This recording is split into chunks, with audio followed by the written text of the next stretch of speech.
YouTube and welcome to a random review. I am Random Ross and well, it's October, the Halloween season, and I thought, with my horror channel Random Horror currently occupied with my 31 days and everything, I thought I'd bring some of the Halloween spirit over here to this channel and review some Halloween field films to get us in the Halloween mood. So I thought, well, and also, if you want to see any of my 31 days, you can watch it all on my horror channel, which is linked in the cards above here or down below in the description.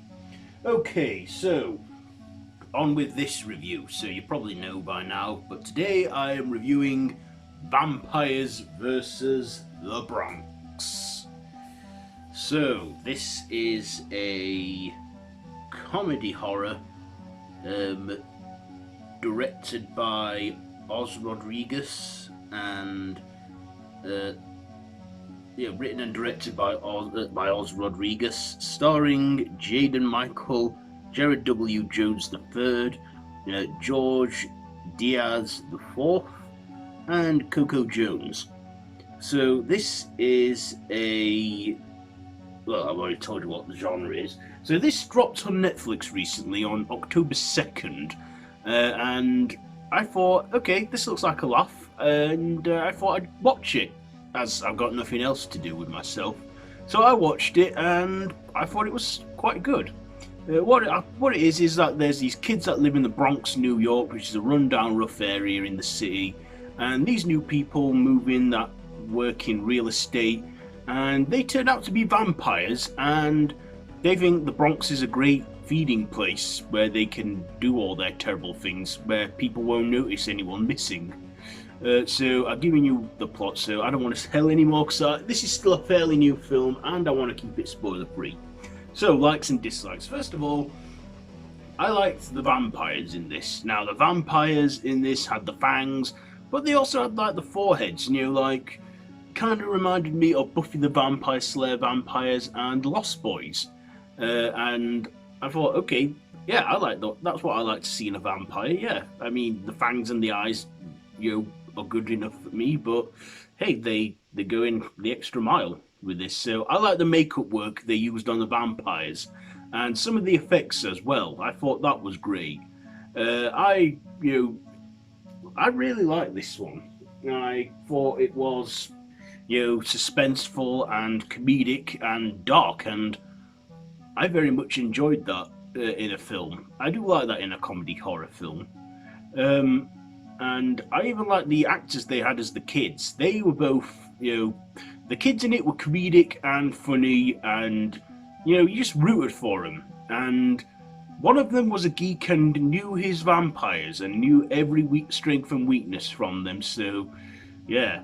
And they formed like a sort of Lost Boys gang, like two young preteens, like not too young, a group of preteens out to stop, this vampire menace. And that's what I liked from this one. It was fun and entertaining. I also,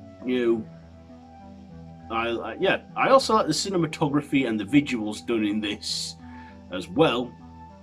And my dislikes. Now, I do have a few negatives to say.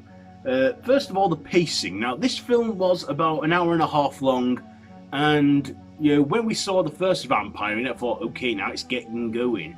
But then, in between that, there was a lot of filler in there, not much going on. The kids doing their research, trying to work out who's the vampires and who's not what and that. But in the end, it soon picked up again and got going. And yeah, this film's not too violent. I mean, it's violent, but it's not too violent. This film's about a 12 on Netflix if you're in the UK, or if you're in America or something, which I know a lot of my YouTube friends are.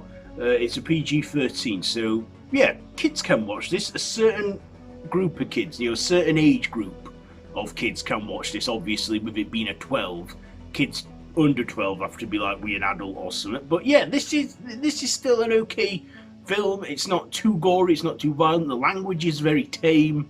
I mean, there are a few curse words here and there, but it's a 12, as I said. And yeah, it's not too scary either, you know? It's not massively scary. I mean, I'm desensitized to a lot of horror and stuff. But yeah, it's a pretty decent film. It's not, I mean, yeah, it's probably got cult status written all over it, but yeah, I'd say check this out. If you love vampire movies, check it out. It's an okay film. So yeah, Vampires versus the Bronx. And who wins? Ha, I can't tell you that, you gotta watch. So, my ratings, I'm gonna give Vampires vs. The Bronx, I think I'll give it, 3 out of 5. Because, it's an okay film. So 3 out of 5 for Vampires vs. The Bronx. So let me know down in the comments below, have you seen this one? Don't go posting these spoilers, because like I say, I want to keep this spoiler free. So yeah, if you like this video, be sure to give it a big thumbs up, share with your friends, feel free to subscribe to my channel if you haven't already, and to hit that notification bell. All my social media links are linked down below in the description, so you can check all that out. So yeah, this has been a random review. I've been Random Ross, and until next time, I bid you all a goodbye, friends, goodbye.